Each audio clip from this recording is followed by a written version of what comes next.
Sophie and I have been married 2 years now. She's 30, a high school English teacher. I'm 32, a mechanic. We grew up a few blocks apart. She was the brainy girl with a book always in her hand, correcting teachers and winning spelling bees. I was the kid fixing up bikes in his dad's garage, covered in oil, barely scraping through math. We were never close back then, but I always noticed her.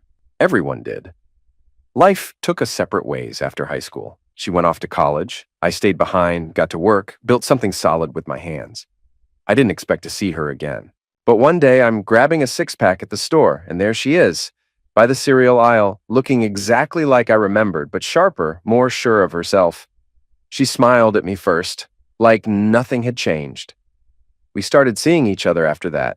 Nothing dramatic, just coffee, long drives, Sunday mornings with pancakes, and old music playing too low.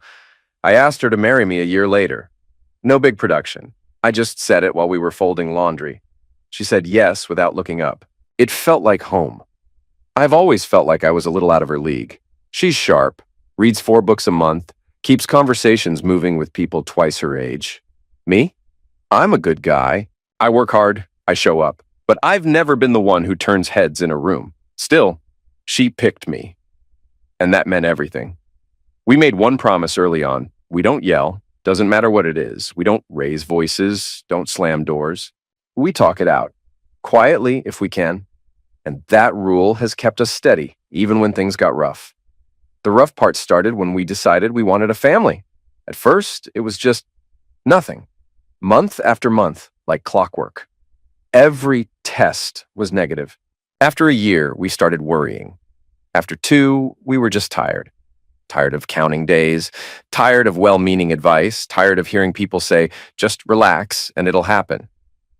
Sophie tried to stay calm, but I saw how it ate at her. She blamed herself quietly, started saying things like, maybe it's just not meant to be, or maybe I'm the problem. I hated hearing that. I kept telling her, we'll figure it out. I don't care how long it takes. One night, not long after another negative test, Sophie came to me with her laptop open. There was a page pulled up from some sleek-looking clinic. Not local, definitely not covered by insurance. She sat on the edge of the bed like she didn't know how to begin. They're doing clinical trials, she said. Well, kind of. It's experimental.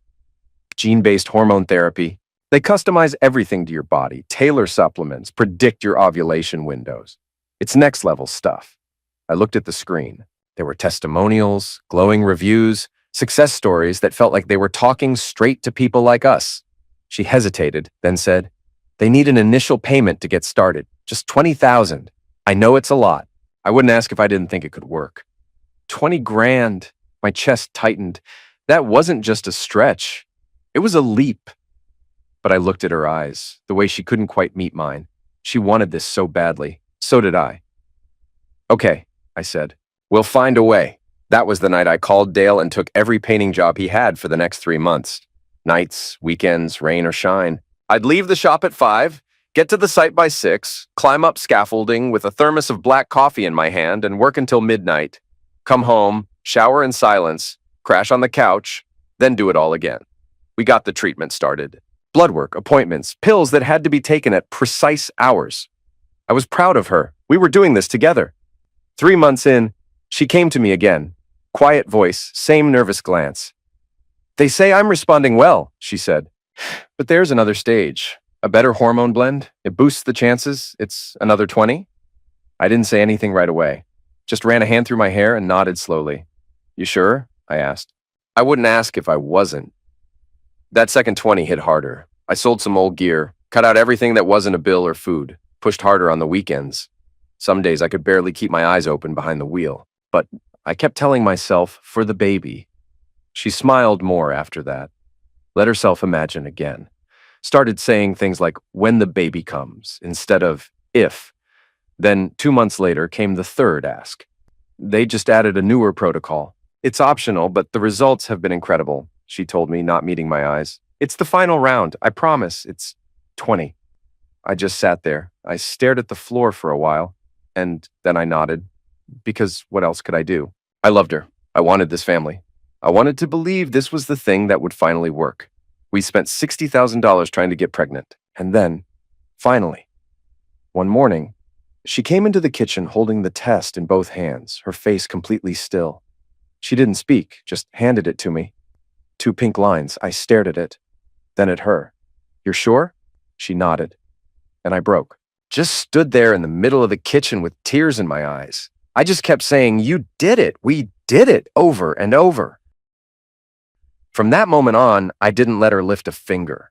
I made all the meals, drove her to every appointment, bought 3 copies of What to Expect. I spoke to the bump every night, told our boy about the world waiting for him. When she said she was tired and wanted to leave work early in her pregnancy, I didn't hesitate. "Quit," I told her. "You take care of you. I'll take care of the rest." I meant it. In the 6th month of the pregnancy, I was cleaning up after dinner while Sophie has fallen asleep on the couch, some documentary playing on low volume. Her laptop was open on the coffee table, screen still lit up. I don't know what made me glance at it. Maybe instinct. Maybe God.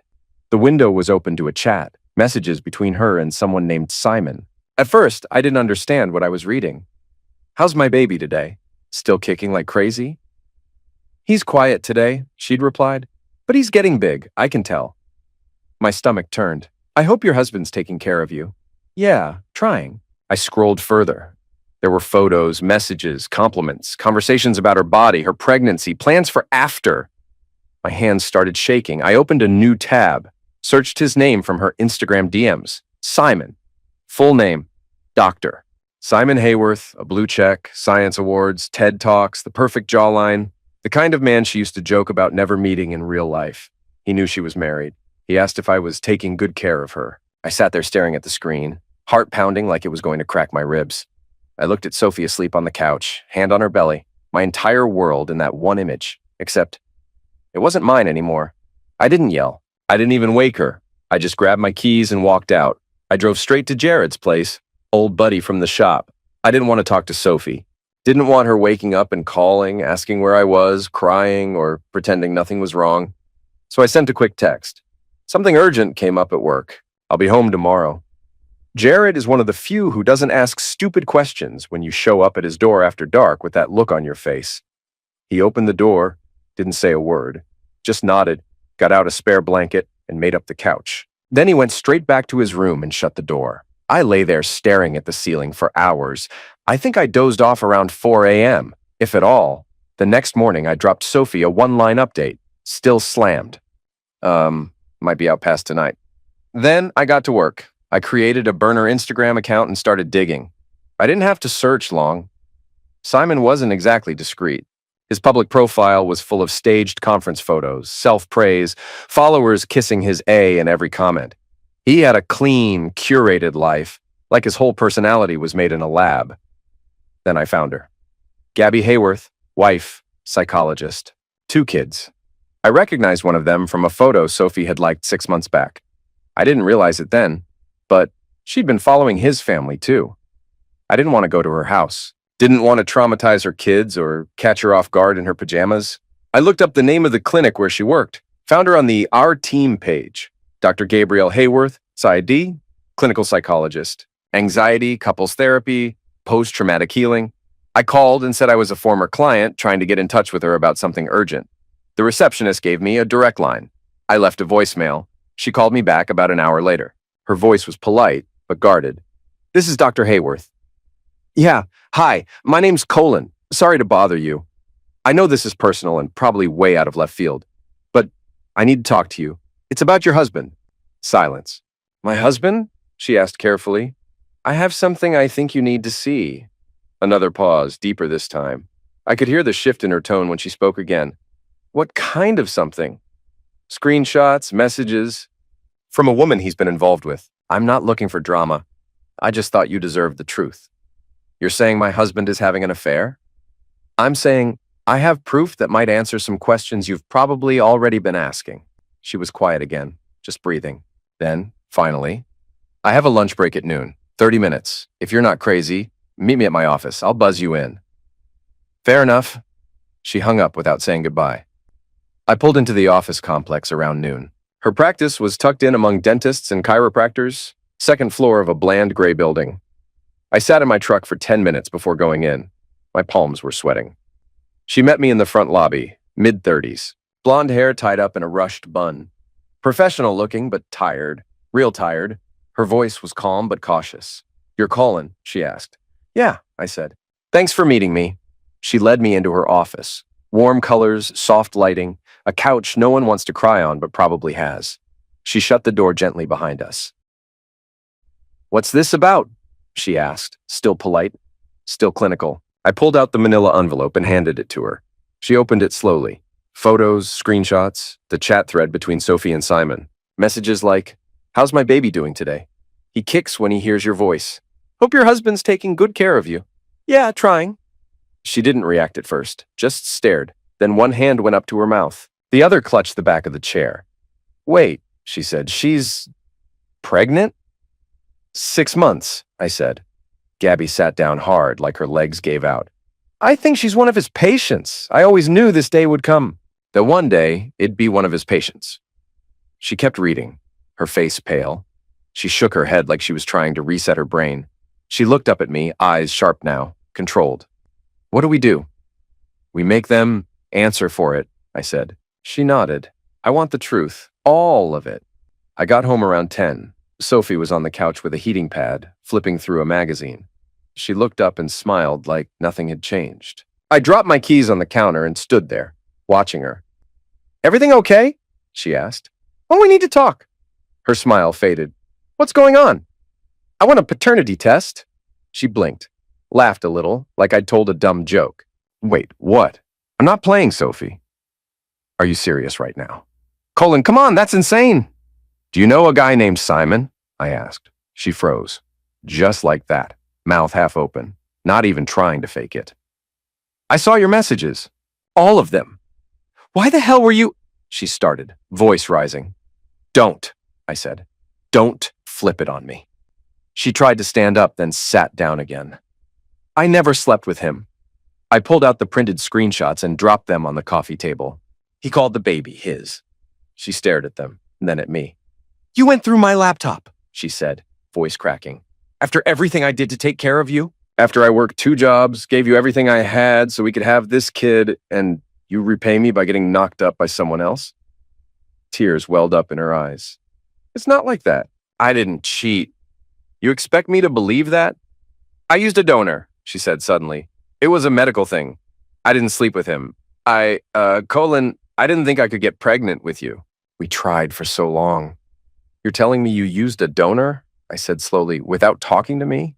She nodded fast. "I didn't want to hurt you. I just wanted a baby, Colin." "If it was anonymous, how the hell did you know the donor was Simon?" She paused, then said, "He was my gynecologist. He offered. Said he had banked material. He was smart, healthy. It just made sense.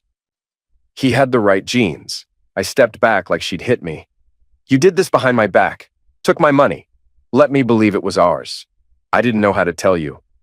"You knew, Sophie. You just didn't care." I turned and walked for the door. She jumped up, followed me, grabbing at my arm. "Please, Colin, stop. Don't walk away. Don't leave me like this." I walked out without saying a word. That night, Jared made up the couch for me again. The next day, we went together to the clinic for the paternity test. I didn't say a word to her the entire time.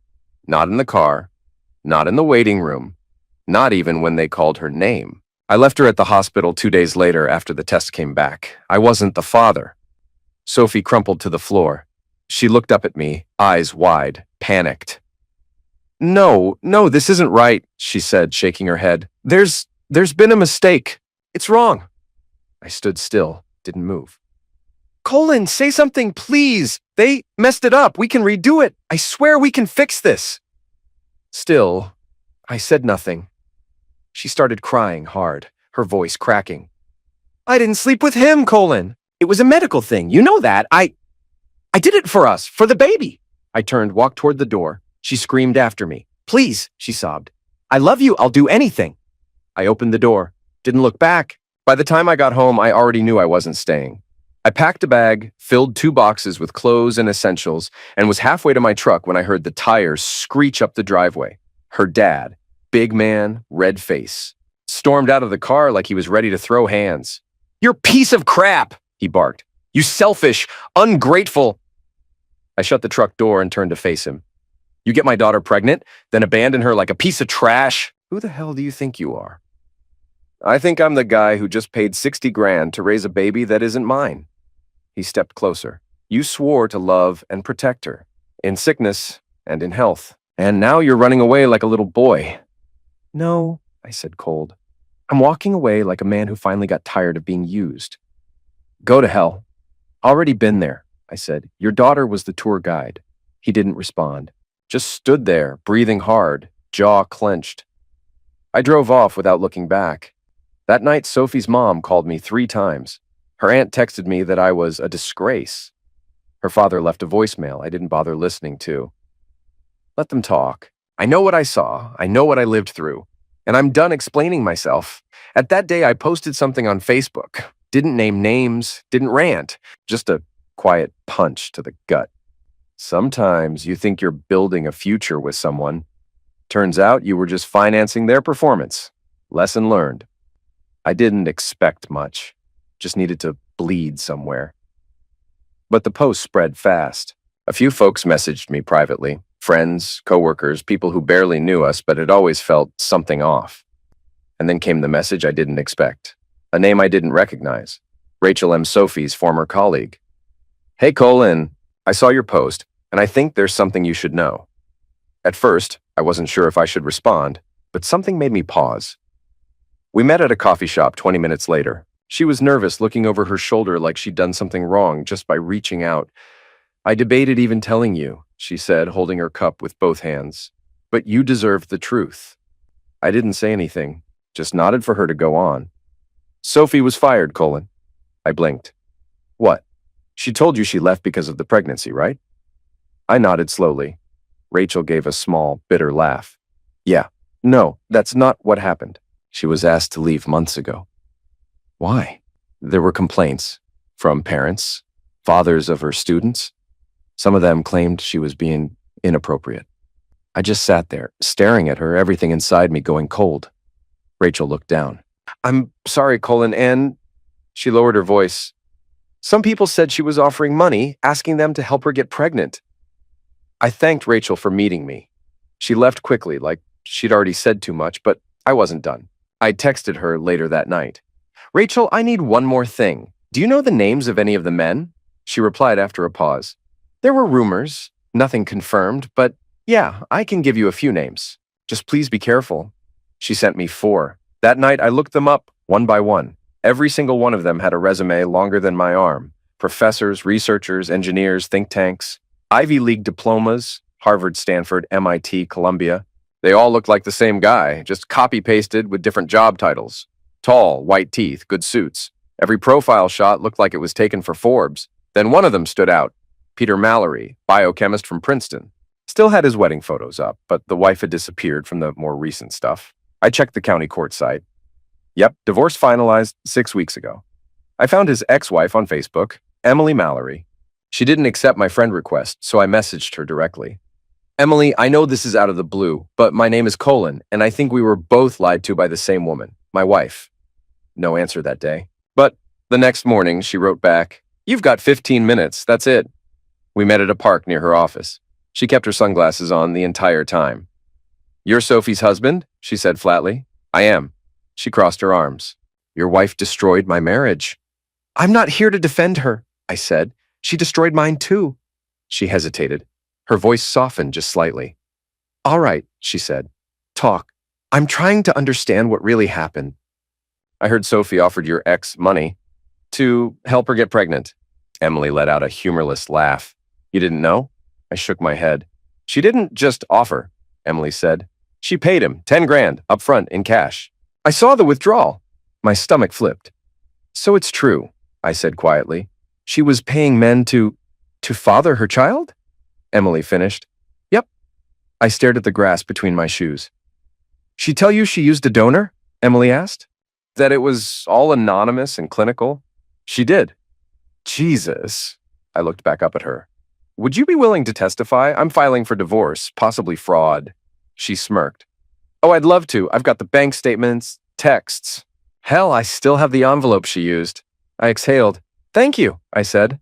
Emily pulled off her sunglasses just for a second. Her eyes weren't angry anymore, just tired. She's not stupid, she said. But and she's dangerous when she wants something. I noticed. My hands were shaking when I got back in the truck. Nerve tremors, rage, shock. That kind of dead cold clarity that doesn't feel like clarity at all. Just buzzing in your ears and fire under your skin. 3 lovers, 3 payments. 3 times she looked me in the eyes and told me it was for treatment. 3 times I said okay. Because I loved her, because I trusted her, because I thought that I was building something real. $60,000. It wasn't for hormones. It wasn't for supplements. It wasn't for a chance at parenthood. It was to buy biological material from strangers, to buy her perfect baby. God. I sat behind the wheel, gripping it so hard my knuckles went white. My vision blurred like my body knew before my brain did. This wasn't rage anymore. It was heartbreak trying to crawl out of my chest. I pulled out of the lot, not even checking traffic. A red light flashed. I didn't see it. I rolled straight through the intersection and slammed on the brakes as a woman stepped into the crosswalk. Her arms flew up. She screamed. I swerved hard right, missed her by inches. My tires screeched. Another car, coming the opposite way, laid on the horn and veered to avoid me. I nearly clipped a mailbox. The truck jerked to a stop at an angle. My whole body was trembling.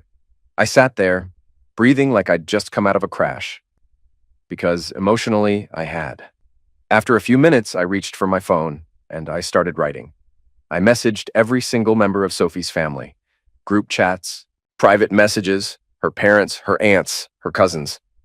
You all think I left her out of nowhere. Think again. Sophie lied to me. She lied to all of you. She paid multiple men to get her pregnant. She used the money I gave her for fertility treatments to pay her lovers.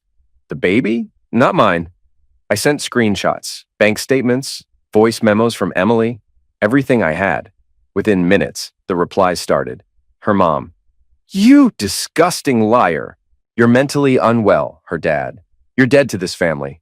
Her cousin. You'll regret this. Let them talk. Let them fume. I told the truth. A few hours later, I was in the garage changing out a water pump on a Chevy when I heard the screech of tires. Sophie.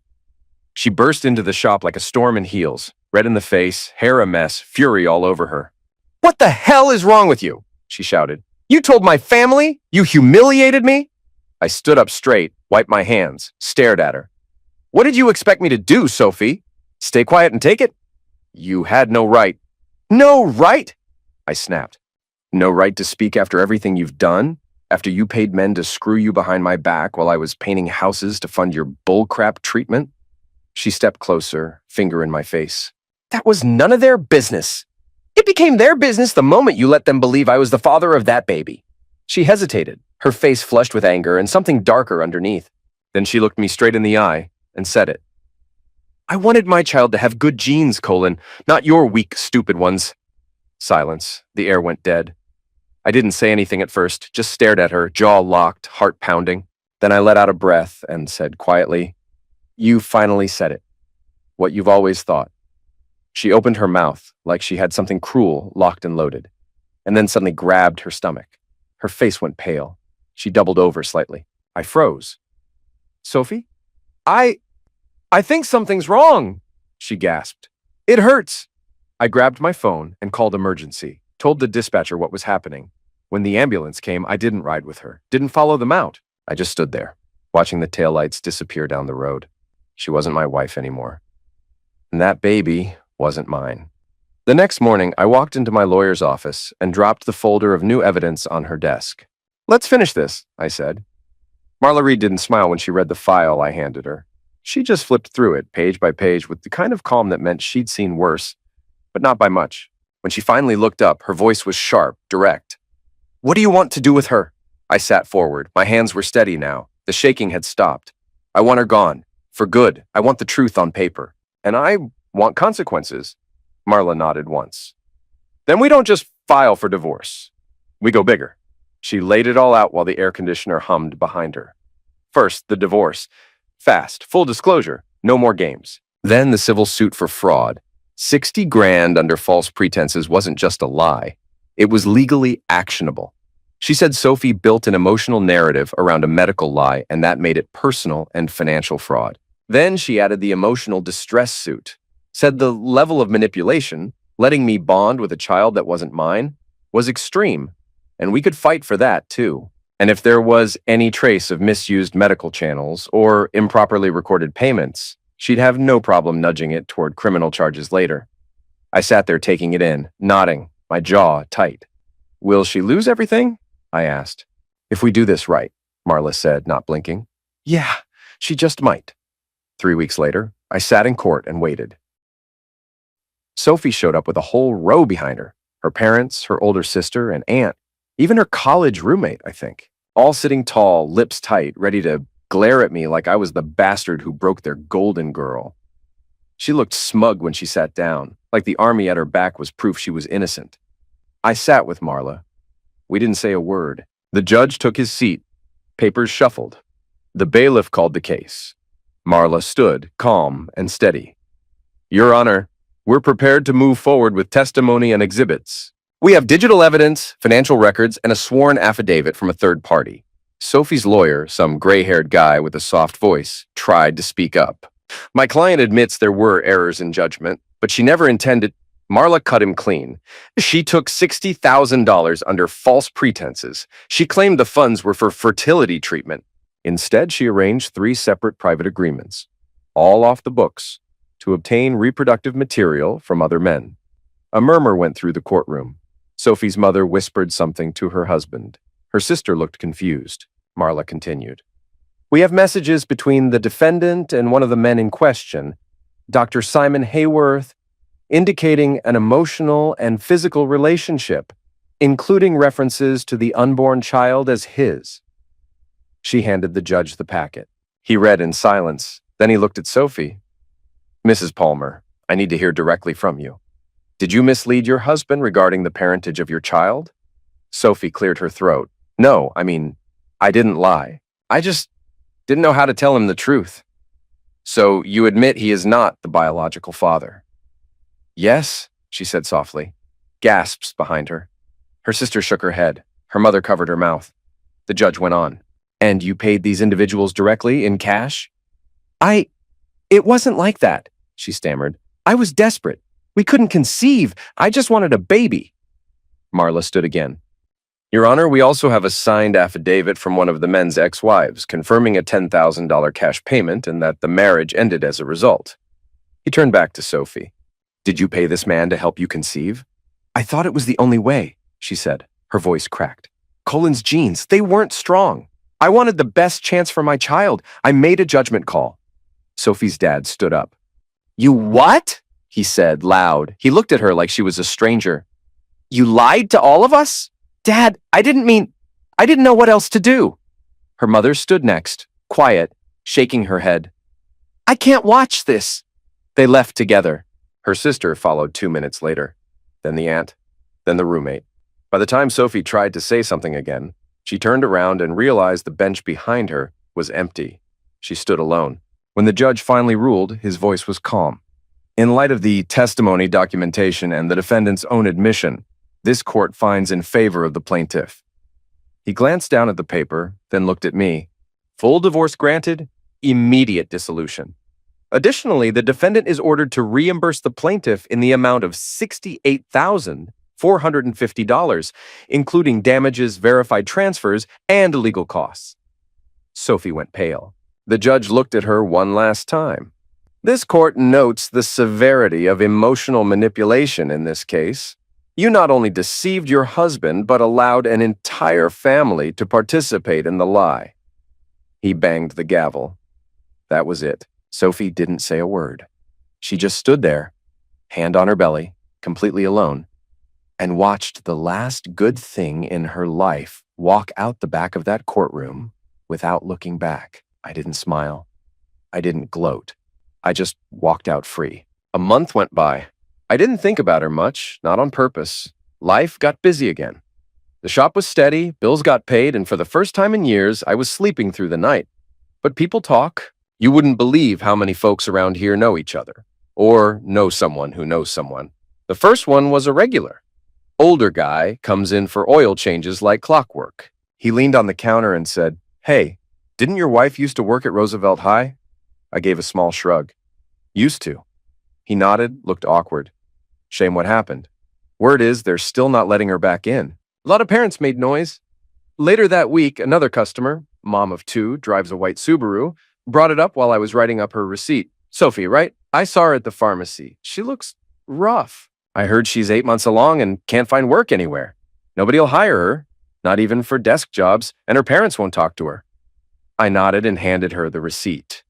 That's how it's been, piece by piece. Turns out Sophie's living alone in some rental studio, barely scraping by. Her savings are gone. She's not teaching. Nobody will touch her. She's applying for admin work, anything. But no one wants the scandal. She's 8 months pregnant, unemployed, alone. And from what I hear, she's still telling people it was all a misunderstanding. But hey, she got what she wanted, didn't she? The perfect child, with perfect genes. No father, no job, no friends, no family. But at least those genes are top tier. Some days I wonder if she still believes it was worth it. I don't.